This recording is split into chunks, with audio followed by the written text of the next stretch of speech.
Cavecast, the uncensored show for nerds of all kinds. Tonight's episode is going to be a continuation of what we did before. First off, I want to thank everybody that has watched the Faith Deconstruction episode. That was a very difficult episode to get through. I don't even remember what I said. I barely remember either. But there have been comments on it, and people have been talking about, like their, personal life experiences and things like that. And that's really what we want with this channel, is that we want to make sure that people can open up, talk, interact with other people, and ultimately we can have, it almost like what we do with Riker Road, but here it's like we're having a conversation. Yeah. We can flesh things out a little more, and there's nothing but the focus of the conversation instead of, the content. A video or something. Correct. Right. So for this to make sense, you probably should in some way kind of know some things from the first one. You don't have to sit through the whole thing. It's very raw. It's very intense. There's some very insane things I think that we say as far as like, maybe to people that know us where it's like, oh, I didn't know this about them or whatever. I wanted to do a follow-up. I wanted to have a very just candid conversation about where we are now, because at that time I was pretty much like, nah, I'm done. I'm good. I knew my journey wasn't over, and it still isn't. But I don't think it ever is. No, I'm sure that I will swing this pendulum for the rest of my life in many different ways. But I know that to kind of kick us off here is, for some context, is that for you guys to understand, is that Eric and I were both raised in God-fearing homes. We had two very good parents that loved the Lord and wanted to give us the best thing. They never forced it on us, but it was always not really encouraged. Yeah, I would say not really forced. Yeah, encourage is a good way to put it. So understand, like, we came from the belief system of that there is one God. He is three in one, the Father, the Son, and the Holy Spirit. God became a man, which is Jesus, who died on the cross, who was the perfect sacrifice for all the sins you will ever commit. And if you put your faith and trust in him, that you are saved, you are eternally, sealed. I think as Ephesians 6 says it, is that you are sealed for the day of redemption. That's where we came from. And that's about the quickest context I'm going to give, because we need to get into the nitty gritty. Yeah. So I know that in the first episode for me, there was a lot of bile that I needed to get out. There was a lot of intensity in my life, and, from my living situation and from who I was surrounded by, what I was doing, what I wasn't doing, all that. And I think that tonight I have more of a clear head to be able to think through some things. I still have my apprehensions, but I'm in a much better place than I was, at that point. I think, like, with life, clearly, like, there's been some good things, and it makes that tug of war of faith very difficult, because things are better, but I'm still kind of feeling this way. Sure. So my question for you is, through the time that, we've had since we've done the Faith Deconstruction, kind of like, where are you at? Like, cause I know, like, that's where I'm at, but like, where are you at? I'm actually probably still about the same. There's a little bit of a, progression, I would say, but not a whole lot. And I don't mean that in a bad way, but it's just the fact of, like you said, like my living situations, the things that were happening. But yeah, good things have happened to me, with the, the person I'm seeing, my job or my, my channel or whatever. But then I also have other bullshit things that just keep coming my way. So it's like, it's a give and take, obviously. But I would say I'm still kind of in the same boat. God and I still fight, on a daily basis almost. But I do find myself at least attempting, trying, maybe even feeling the need to, like, be a little bit more, I guess, aware of, like, maybe trying to talk to God, whether it is good or bad. Yeah. I've also tried to, I guess you could say, pray or talk to God about, like, the things I'm thankful for, not just because something good happened or I want you to give me something in return or whatever, like I need this to happen or something like that. No, I try to remind myself to wake up and thank God for the things you are thankful for real. Yeah. you know, whether it might be small or large, but it's just like, I do try to do that, but I still have my opinions and feel the way I feel. Yeah. So I'd say about the same. Yeah. It's tough because I think that that's one of the things that it really is what it means to be human. You know, it's like, I mean, if we're looking at this from a biblical point of view, is that, you know, we are, you know, we're sinful, we're selfish, we're, you know, like the heart is deceptively wicked. You know, it's that idea where it's like, you know, you think you know what's best for you and all that. But in the same hand, looking at it from a non-biblical standpoint is just like, man, like I know that there's a lot of things I look at where I'm like, I'm tired. I'm fed up. Yeah. I'm a lot of different things that I don't like thinking about. And I wasn't, you know, putting on a show or, you know, like hamming it up for the live that we did when we celebrated 100K. Like I knew, with the like the small shred that's left in me of my faith, or, you know, the bigness of it I can't see, or like right now I'm only feeling this or whatever. Like I couldn't not, and that really frustrates me. And it's, you know, it's this idea where it's like I'm in this constant state of fighting against any kind of influence of, you know, faith in my life, but yet I'm finding myself relying on it so much to get through my day in that aspect. Like it's this continual tug of war.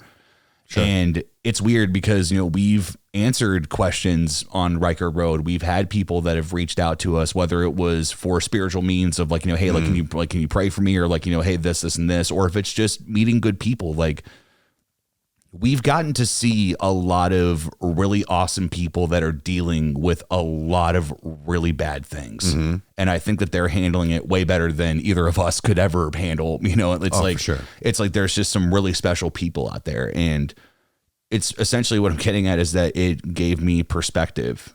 And it, you know, it's like, Lori is one of our subscribers, and I would consider her a friend. And, you know, and she's just an amazing human being. And we give her, you know, props every live whenever she's on there. But I'm going to incarnate it in this not this live, but in this podcast, is that she, to put it very bluntly, she kicked cancer's ass. Oh yeah. And she, like, to know that she fought through all of that probably was one of the, if not the scariest thing that could happen to a human being, is that your body is basically killing itself. Mm-hmm.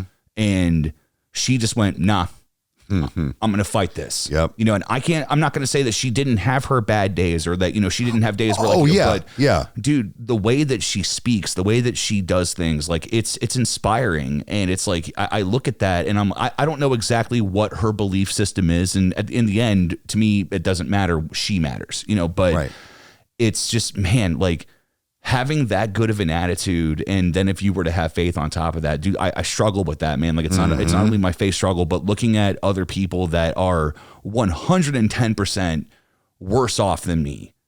And they always have a reason to smile. They're always just, they have that attitude. And dude, it makes me feel like a fraud in many ways. You know, like it's like, like I subscribed to this belief system for so long. I did all these things, or didn't do all these things that, you know, I, you know, normally, you know, or like a normal Christian wouldn't do. Like, you know, it's like you abstain from sex, or you stay away from, you know, alcohol, or you do this or you do that. Like, it's just, I'm almost scared to jump back in, because it's the mentality of like, nah, dude, like things are going fine right now with what I'm kind of doing, except like, it's like everything else is around me is fine. I'm just messed up. Right. You know, right. You know, it's, I don't know if that even makes sense. But no, it makes perfect fucking sense, man, because that's the thing that, like, I think that maybe I struggle with as well, is there is a lot of good shit going on. Why am I still fucking miserable? Yeah. Why can't I have a bunch of good days? And it's not like, oh, you're bipolar, or like, you know, depression and stuff. Like, I think everybody's a little bipolar and everybody's depressed. It's like to a point. Yeah. So it's like we've stated before, where it's like, no, I'm a functioning depressed person. I know that I'm down, but I get my fucking ass up out of bed every day, go to work, be a citizen, be a dad, do all this shit. Yeah. But the thing is that there are a lot of good things going on in my life. And I know what you mean. Where like that feeling where it's just like, what the fuck, man? Yeah. How, like, why can't this just go away? Moments of happiness happen and that's great. But why can't my moments be bigger? Yeah. Why can't I have this feeling all of the time? Like you said, I see people out there that are way worse than me that are just smiling ear to ear. Now, maybe that's a front. I don't know. Or maybe we catch them only in their good moments. Correct. Or whatever. I mean, yeah. But it's just like, how the fuck do you get that? Yeah. And I don't know, man. I truly understood what you meant by that. So yeah. I could stay on that train of wondering why all night, but you mentioned something, and we have talked about this during Kitchen Talk. And for anybody that doesn't know, that's really when usually when we're either ending our night, or if it's like we're probably going to do Kitchen Talk whenever this is over, and and talk about how the podcast went or talk about the future, whatever. And I don't think that the subject matter of your prayers is important. I think that you've talked about praying before, and that you have. And if there's anything more to like chip away at that, I'm really curious, because my prayer life has been non-existent. Like I only pray whenever like certain moments, certain things will happen, and I make sure to stop and thank. And Sure. or like, there's times where it's like, I'll see something and it's like, hey, like, all right, yo, God, it's me again. It's like, can you please help my friend or this or that? Or like there's selfish personal ambitions in that too. But I guess what my question for you is, you've talked about this prayer life. What is your prayer life like now? Like if you were to think about it on a day-to-day basis, or maybe if it's situational or whatever. I would say it's pretty much a lot of times the same. And it's just because of, my battle with my daughter, and, the fact of like, custody issues and things like that. Yeah. Even work, YouTube, not to be rich and famous. Like, that's not what I mean, but like things to just go well, like tonight and like things like that. The person I'm seeing, I do approach it differently now, but it is a lot of the same things that I kind of come to him with, where it's just like, man, can you please just either give me a sign or, help me with this. But then, like I said, at the same time, I also, like you said, I try to make sure that I thank at the same time, where it's like, okay, thank you for this over here, but I also need help with this. And a lot of times I try to approach it with something that I like maybe truly need help with, not something that is going to like benefit me for, a luxury or something like that. I don't know how to explain it, but like something like that. Like it's truly something like to help me maybe spiritually, or like just myself as far as like being a man. Yeah. That came out wrong, but right. like just in general. But yeah. So it's shifted in the fact of being, I guess, situational, like you were talking about, when it's like, hey, it's me again. I could really use $1,000 on this scratch off. Yeah, right. Or whatever. Yeah. But yeah. It has crept into a little bit more of a, I guess you could say, Christian way about it. Yeah. But I just don't look at it that way. I look at it in the fact of maybe how I'm coming back to God and trying to approach it again is kind of the dog with his tail tucked, like, oh God, I kind of fucked up here. Yeah. But I also want to talk about something that the reason why I think that I have veered away is, maybe we'll talk about this later, is when you think about it, all religions have a very similar story. So we grew up, in Ohio and, the United States. Okay. So that's where Christianity is basically the most. So if you grew up in China, do you speak English? Are you a Christian? Well, no. Right. That's weird for us. Yeah. Well, why aren't you a Christian? Because that's not where we grew up. Yeah. So I also feel like it's situational what belief you have. Yeah. That's like, I think like that's what confuses me. And I think that's why I have such a hard time, like, not coming back, but it's like, okay, which one is it? Am I wrong? And if I'm wrong, I'm wasting my time essentially. right. But if I'm right, it's like gambling. Yeah. And that's what, like I said, that's what confuses me. And it's like, well, maybe it's because I'm praying to the wrong one. Maybe my belief is on the wrong side. Maybe it is Satan. Yeah. I don't know. Right. None of us do. That's where faith comes in. Yeah. But it's just like all the people over here, they have the same faith belief in their God. Mm-hmm. So how are we the ones going, no, you're wrong? Right. Well, they're doing the same shit. And we're like, no, you just can't listen. Mm-hmm. You don't have an open mind. Well, no. So this is where like I have this weird tug of war. So I don't know if you feel the same. It's weird because a little rant there. Sorry. No, I think it's compelling because there is this idea where it's like I've tried to think about growing up if we didn't have a faith-based family. Mm-hmm. Like, like what would have been different, or like, how would I perceive the world and how would I, do things like somebody like in your example, like somebody growing up in China, completely different living situation on all facets of everything. And, it's even somebody growing up in Iceland or in, it's like in some other like country, like it's hard because there are so many religions and there are so many gods and there are so many things. It's interesting that you brought up how it's like that they all follow the same story in that aspect where it's like, there's like a way to gain heaven. Basically. Right. There's like a general like consensus in that. Mm-hmm. And the only thing that I will say about that is because it's the only thing that I try to stay away from this because it's one of those that like if it is like if Christianity is true and then I immediately say that like the phrase I'm about to say, that is detrimental for eternity. And the idea of that if there is only one true one. And it's the idea like, oh, like all roads lead to heaven. Like everything just leads there. It's like you're going to get there.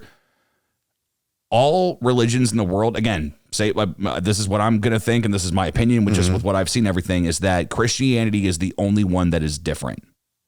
And what I mean is that in the mode of salvation is that, yes. Preach, dude. Let me hear it. So when you think about this is that let's look at Buddhism to achieve nirvana. Now they don't really like, I'm not the most schooled on it. TJ is a good friend of mine. He's been a Buddhist for a long time. We've kind of like talked about certain things, but I've asked him before, like, how do you reach nirvana?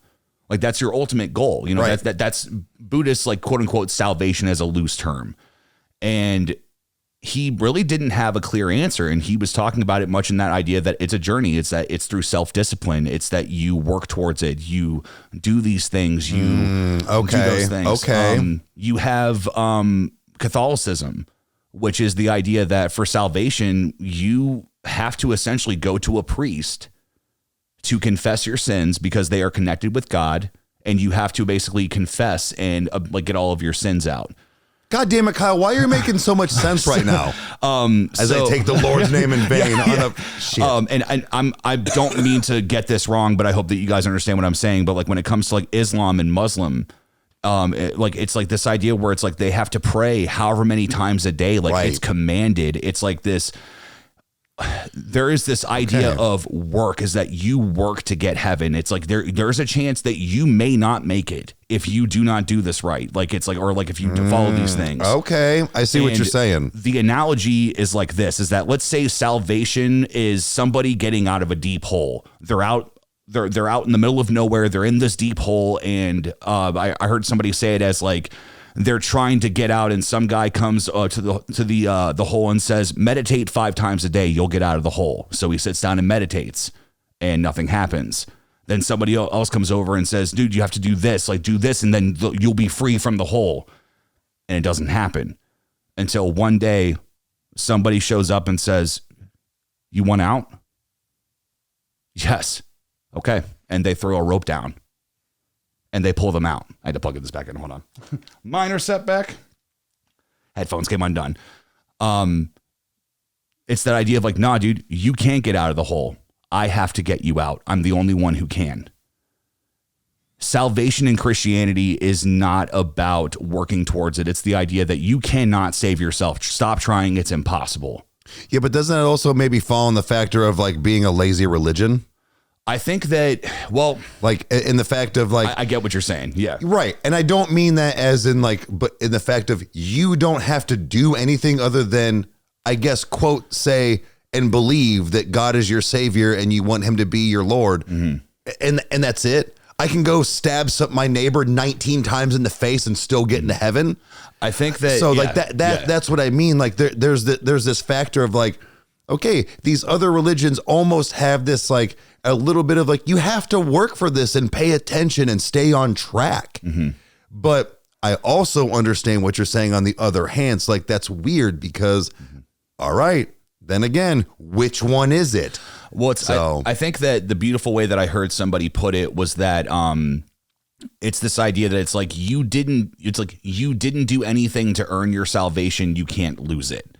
And so this is also where it comes down to like the Bible's clear about things like this, where it's like, there is only one judge that knows everybody's hearts and knows like who is being like legit. Like if somebody becomes a Christian and then continues to live the way that they're living, in a blatant way of being like, no, I'm good. Like that's grieving the Holy Spirit. Like, it's like, that's something where like, that's commanded that you're not supposed to do that.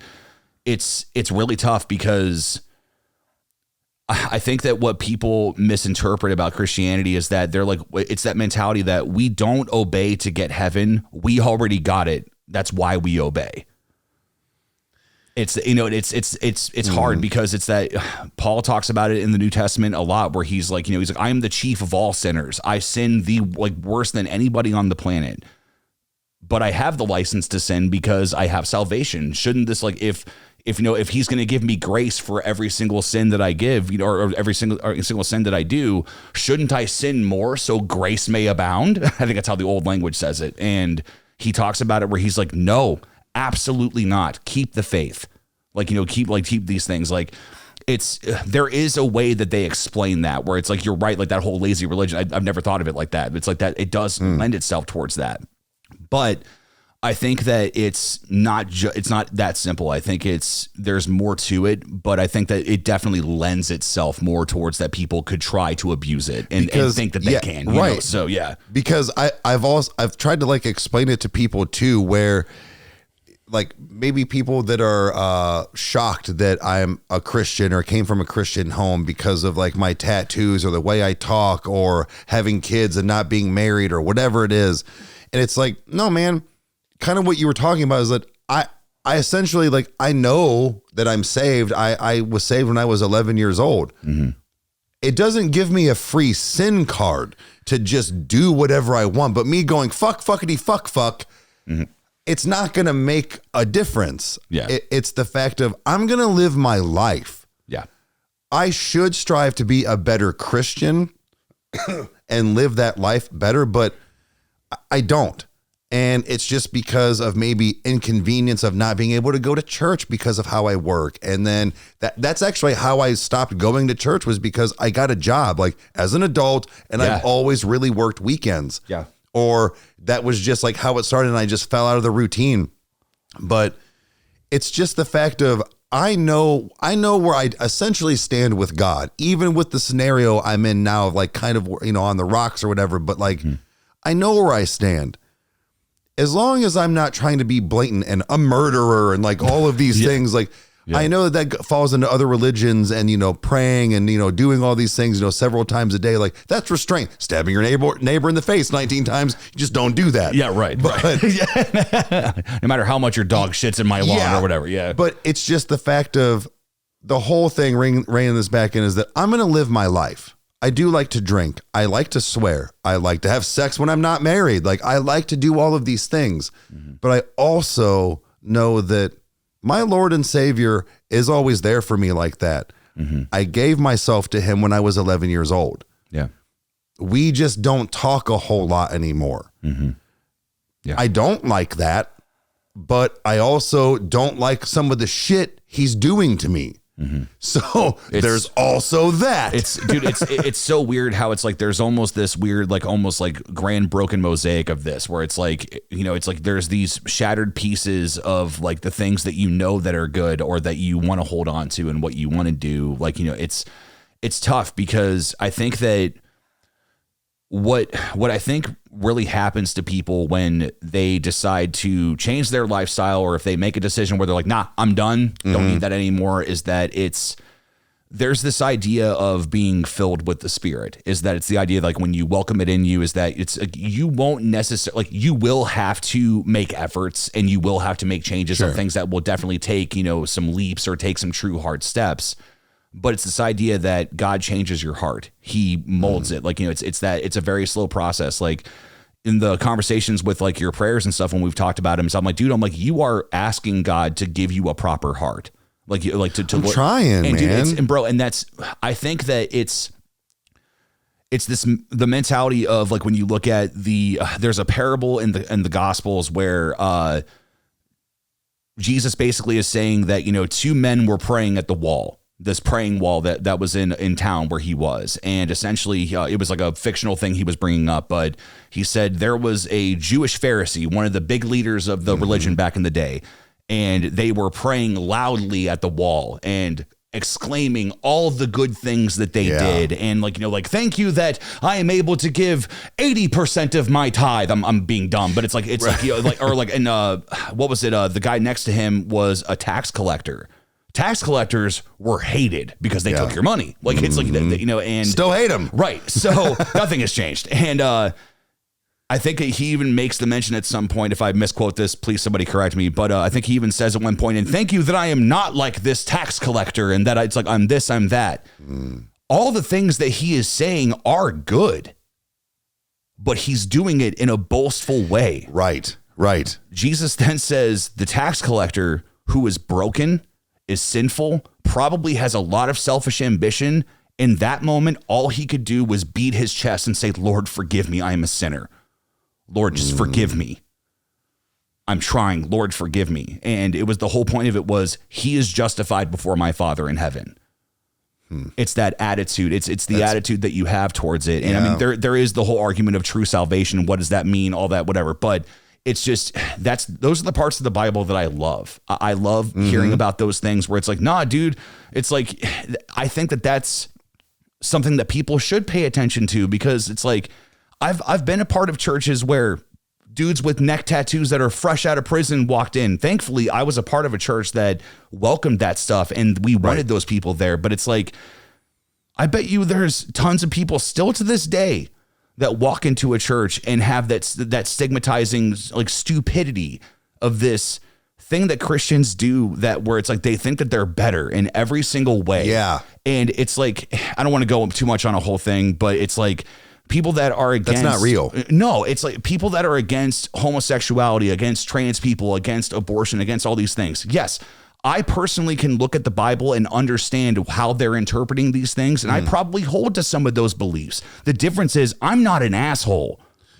Right. And it's like, there's a part of me that looks at what you do behind closed doors is your prerogative. Right. That is between you and your God and or God. Like, it's like, dude, like it floors me that there is this idea where it's like, you can't live a homosexual lifestyle, but I'm going to go home and jerk off to porn and do whatever I'm going to do. Right. I thought that we all agreed that the ground at the cross was level here. Like and it's just like, nah, dude, like I spent so much of my teenage years,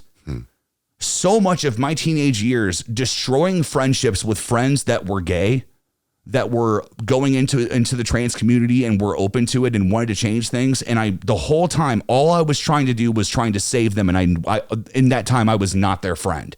Dude, I fucking hate that. That is something that I have to remember for the rest of my life, that I did, and I didn't handle it properly. Now, to be fair, I've been able to connect with one of those friends and we've come to a very good place. And it's like, that's what I told them, is I was like, look, I was so dead set on saving you that I forgot to be your friend. We didn't hang out anymore. Every time we did, I was harping on you. Like, nah, dude, like that's not biblical. That's not like, you're supposed to love them. And like when you're commanded to treat somebody as an unbeliever, you're to share the gospel with them. You're to love them. You are to tell them that there is hope. And there is just so much negativity towards these people that are making these life decisions that, by the way, probably isn't something that they can control or something that they struggle with on themselves, and they've chosen how to deal with it. And if how they deal with it is wrong or right, that's up for them to deal with the consequences of either. Right. It's not up to you. Yeah. The only thing you can do is just be a good witness to them. And I think that's the one thing that really drives me nuts. I think when it comes to especially things like that, because, you know, I have similar situations in my life between friends or whatever, you know, as far as like stuff like that. But it's the fact of, I think you and I have gotten very, I'm going to be very careful on how I say this, but sure, we've been blessed with people that are very open-minded. Oh, 100%. They're not somebody that is, I'm right, you're wrong. Don't talk to me a certain way, whatever it is. Like I think it's also because we give a mutual respect, but it's the same with religion. Yeah. That you stated that, you know, luckily we went to churches and you went to the church with people coming in with neck tattoos. The churches we went to didn't give a shit. No, you were there for a reason. I will say that was the one thing that we were really blessed with, was having some awesome churches that were truly welcoming to everybody. I could walk in there right now, dressed the way I am, and they'd be like, "Hey, what's up, man? Do you want a pamphlet?" Yeah, right. I think what has happened too is it has gotten to the point that religion has become such a major thing now, and not because of what it should be, but it's because of what people want you to see. Yeah. Now it's all of this, let's cram it down your throat. Let's be a Bible thumper in the wrong way. Right. Well, now you've just turned me off. Yeah. Now I'm going to go be a Jew. Right. Like, or whatever. Like anything but what you're doing. Yeah. Right. Like I didn't mean that in a bad, I'm just saying like I'm going to do anything other than that. Like you have completely made it a turn off.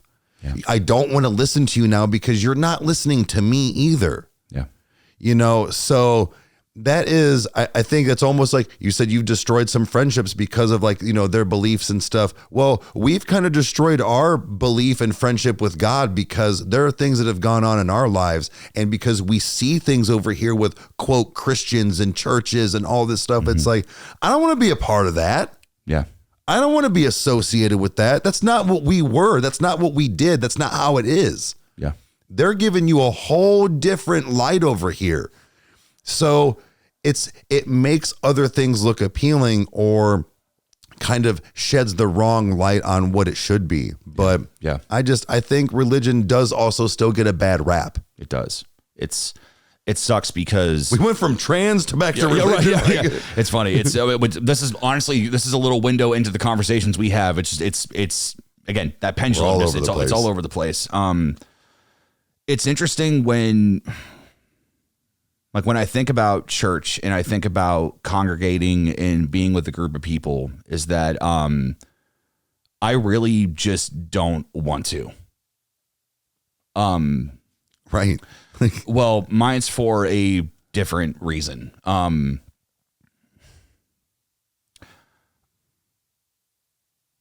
I made a lot of really good decisions whenever I was working with the church that I was working with before. The pastor there and the people that are still there, I adore. I love them. Sure. I have so much to thank for them on how they helped me. And like, there's been imperfections of how things have been handled on both sides, and we've addressed those. We're friends. We've talked about it. I don't talk to them very often, but I don't hold any ill will with them, right, with what I'm about to say. So just wanted to preface that. You know why? Because you're a fucking grown up. Right. Because like I've been a part of church splits and stuff before where like, where like, you know, there's been somebody like when they heard that I wasn't going anymore, they were like, well, what happened? I'm like, if you are in any way trying to get me to say anything negative or to dig into your bullshit, you can walk away right now. It's not going to happen. I'm like, that's my reasons for leaving had nothing to do with the reasons that you left, which by the way, I don't agree with. So yeah. I get why this happened, but it immediately was just a huge turnoff. Is that I did go back to my home church a couple of times, and oh shit, the dirt. And I don't know if it was like one of those where it was like, hey, like, can you do this now or whatever? But dude, like, I was on praise band for so long. I'm doing video. I'm doing like all these things. That's all that, I mean, that church literally is the reason why I have the job I have today. Like, I worked with those guys and I did that. Like, it turned into this idea where it was just like, this was never like said in the idea of like, you can't come here if you don't serve. It was never that. It was just one of those, like, it was the consistency of like, when are you getting on stage, man? It's like, come on. Like, can you play guitar? Can you do this? Yeah. Like, And it's like, dude, I really need help with video. Or I really need help like with this or whatever. And it's like, I'm not here for that. Yeah. If you knew my lifestyle, if you knew what goes through my head and how far away I am, that is the last place I should be. My ass should be in a seat. Mm-hmm. And I think that what really frustrates me is it's not just with them. It's just, it's this idea where it's like, dude, like, I want to go there. I want to be fed. I want to take this in. I want to have community. I want to be able to save what I have at home that has become a part-time and hopefully a full-time job for me. Yeah. Yeah. Dude, there is no way in hell I could balance the both of them. Mm-hmm. And I know my decision right now is I have painted a target and I'm going to shoot for it. This is what I want. And it's like, it's not that I won't ever go again. It's just this mentality where it's like, bro, like, I don't care that you need help. I don't care. Like, I had one message from somebody who I still consider a good friend, was like, look, man, I really genuinely need your help with this situation. He was probably in a very bad situation with something with video, something wasn't working. And I gave him a simple message back. I'm like, it's not going to happen. It's not. And he was like, well, he's like, thank you for being honest, at least. Like, he's like, you're not like, like stringing me on or anything like that. But I felt bad, but in the same hand, like, saying no to that was one of the biggest moments of peace I have had in my faith in a long time. And it was this idea of like, nah, dude, I was a yes man for so long. And it's one of those where it's like, nah, dude, I'm good. Like, it's like I think that it's frustrating because like we have been able to do something incredible with the platform that we have been given. And I think that it's like, nah, dude, you don't know what's going on over here. You don't know why I'm not going to be dedicating my time to another project or doing this, like whether it's involved with church or not. We only show you what we want you to see. Right. Like as far as any platform or anything, like, right. So they think you're just living this carefree, great life now or whatever it is. It could be. Yeah. Yeah. Well, no, I'm just saying in the fact of like you said, you only let people see what you want, and the fact of they probably just assumed that, oh yeah, you're going to come out. But when you kept saying no and resisting, they weren't respecting that. And I know you said there's no ill will, but like that is a turn off. Mm-hmm. You know, it did come to the point of respect, but it was basically me being like, stop. Yeah. Like, so and then they were like, oh, he's serious. Okay. But like, so yeah, but you can worship anywhere, man. Mm-hmm. We can do it right here after the show. We can do it right now. Yeah. You don't have to go to a church to worship and talk to God and be near him. Like that was always the thing too, is that people always thought that like you have to go to church. Why? And I get that you want to gather with other people and kind of feed off of them and, maybe give that like same energy, but you don't have to. And now with technology, you can find something and watch it, download it, do it in the comfort of your own living room because you woke up late or it's your only day off. Yeah. Or whatever it is. Like, not that it's an inconvenience, but I get it, man. I don't want to get up either if it's my only day off. So that's where it's like, so you not wanting to go back to church specifically, I don't think hurts you in any way in the fact of, being closer to God or drifting further apart. Well, I think that the main good thing about being a part of a church is the community. Like I've gotten to know some of the most incredible people. I'll name drop them: JP and Adam. Adam was or still is the head pastor of the local church that's in the town next over to us, and JP was the executive pastor. JP is the guy that I would say like he worked for like Pearl Drumheads and like he's owned a cigar shop or whatever. He was kind of like, whoa, like you're a cool Christian. Like, what are you doing? So, but no, man, like I've laughed with those guys. I've wept with them. I have traveled long distances with them and had the most ridiculous but amazing deep conversations. Like there is a community that is there. And I one of the gentlemen that I was speaking to that I met up with at the local, my old church was that I was like, I'm like, I do miss it. And he was like, well, dude, it's here. Like he's like we can, like it can happen, and I've swung with this so many times where it was just like, dude, like I want to compartmentalize not my faith, but this physical action of what I'm doing. is that it's like, if it were to ever become something where it's like, nah, dude, like I will probably have my two times or whatever that I would meet with people, I would do my thing. Like, you know, it's like at that point, if I was doing things full time, it would be easy. It wouldn't be impossible now, but it's like, but it's just, man, like I'm being a part of ministry sucks. And what I mean is that I have never in my life experienced the opposition from whether you want to believe that there is a true enemy or not, dude. Like I've never experienced the just darkness that surrounds you when you are devoting yourself to something like that, because it's that mentality of that if you're doing something right, you're going to get attacked. And dude, like it is such a heavy weight to carry.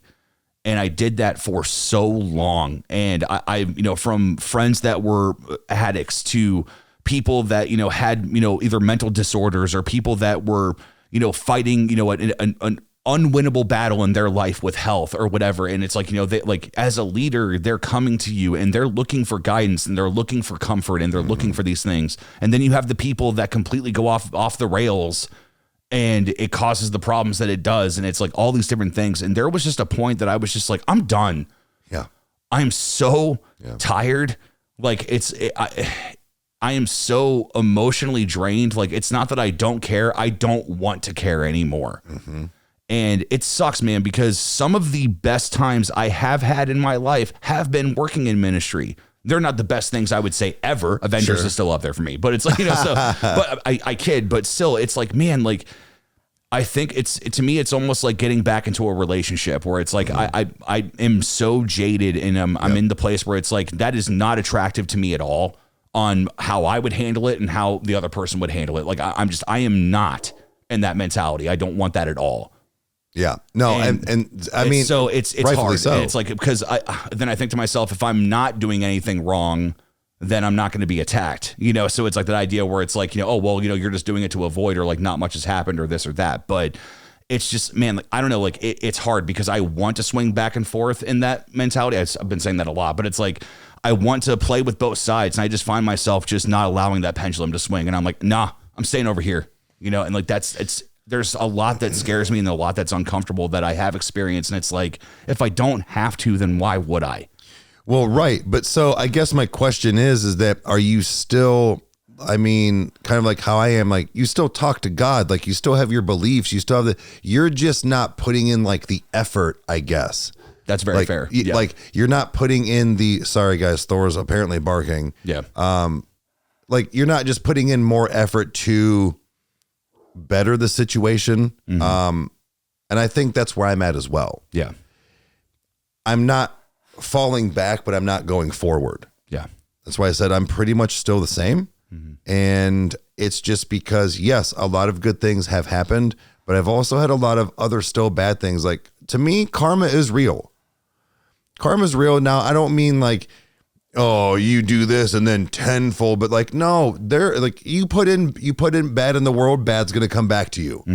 I truly believe stuff like that. But, you know, I think the effort will start coming, at least for me, probably here in the future. I would say in the next couple of years. Like I said, I can see this like barrier starting to break. Yeah. He is really going off right now. So we're close to wrapping up anyway. So no, if he's barking, let him bark. It'll be background noise. So, but no, I can see myself like having this like barrier where it's like, okay, maybe there's something, but I don't know. The effort, I think, like I said, that word, like the effort is just like not there. Yeah. And I'm okay with it because I also feel like if this is all real and we're believing the right thing, he understands. But it's just like, dude, you would have me more if you would just ease up off my fucking back for a second. Can you just give me 5 seconds here?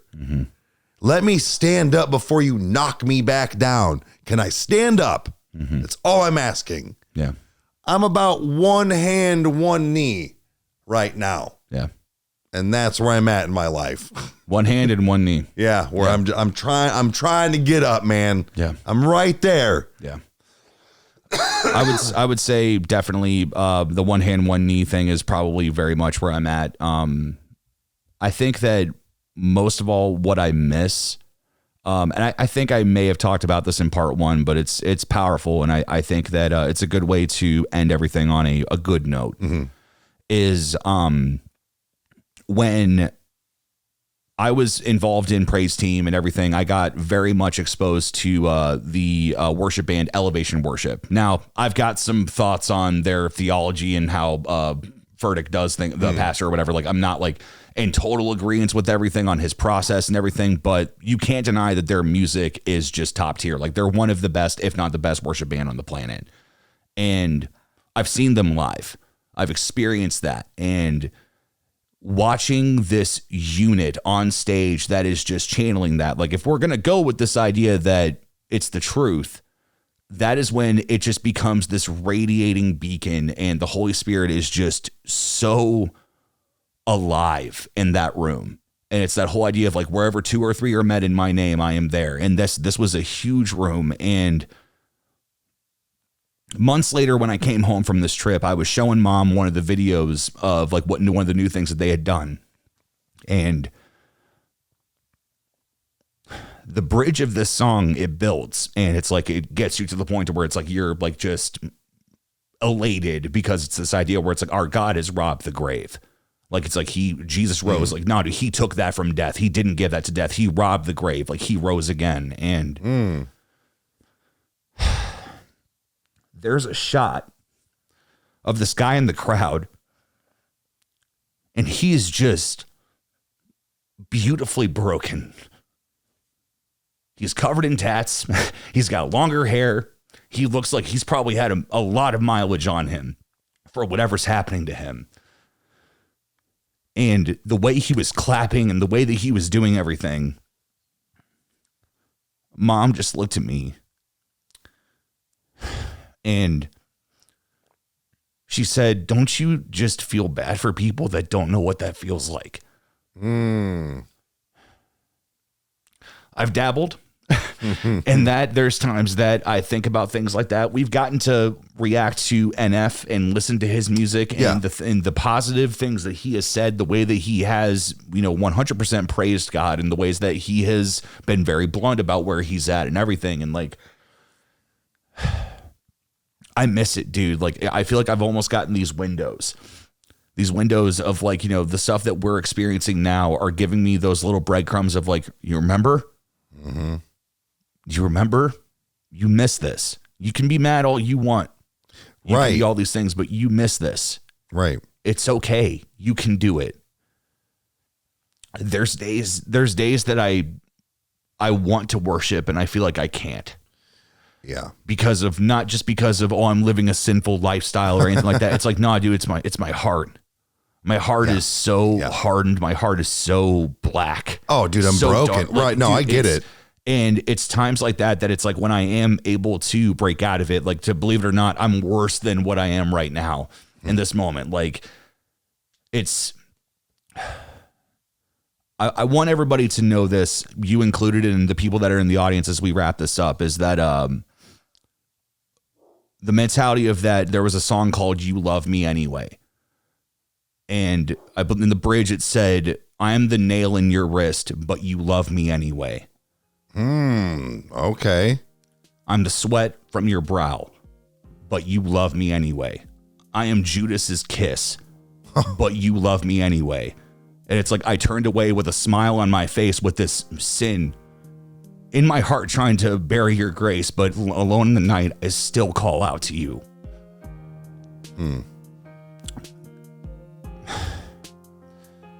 That's where I'm at. It's hard, and I'm trying to work through it, and I want this again. But I have a lot that is really keeping me from it, and I want to encourage anybody that is watching this that no matter what it is that you think that you're dealing with, no matter what's going on, do not look at our stories as a tale of woe from the truth. Right. This is as real and as honest as we can be. And I think that we definitely... we have the credence to be able to say that we've been through enough and we've been through a lot to be able to say that we're confident in these things. But there's more to this life than what's here physically, and you definitely need to reach out and find an establishment for yourself and have something, make your own decision. So I'm going to go ahead and end this now. And this was hard. There's a lot of attack happening on every aspect of this. As I said, as Thor barks, as we said, the enemy's trying to make us stop or trying to do whatever we're doing. No. With that, we're going to go ahead and end. All right. Thanks, guys.